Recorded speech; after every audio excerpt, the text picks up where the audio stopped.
Pastor Jordan Remmer here with this week's Symbol Sermon, a children's sermon for everybody.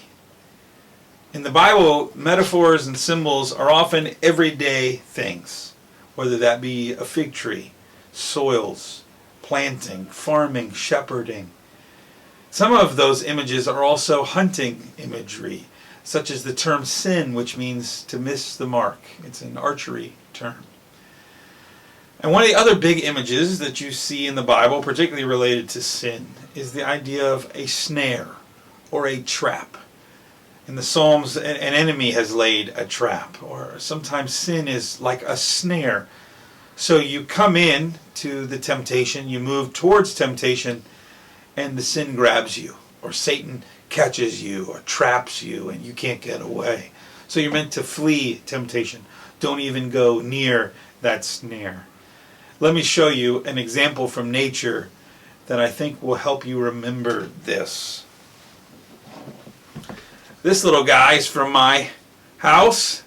He is an alligator snapping turtle, so he looks kind of like snapping turtles you find around here, but he's not. He's from down south, and these guys can get really pretty big.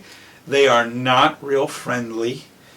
He's got a short neck, unlike snapping turtles from around here.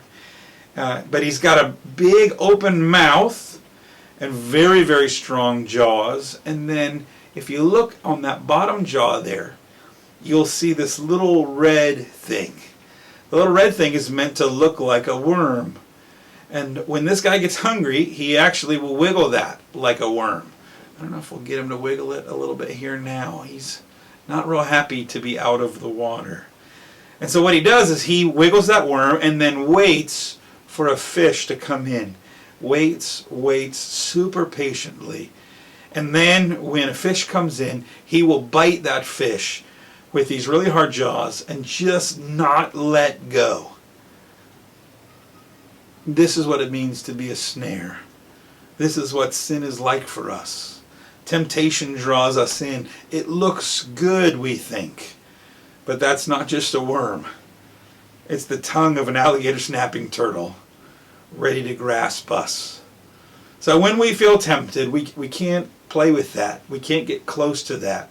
We've got to flee. We've got to get away, because sin is out to get us. But praise God, He is with us in our temptation. He delivers us from evil.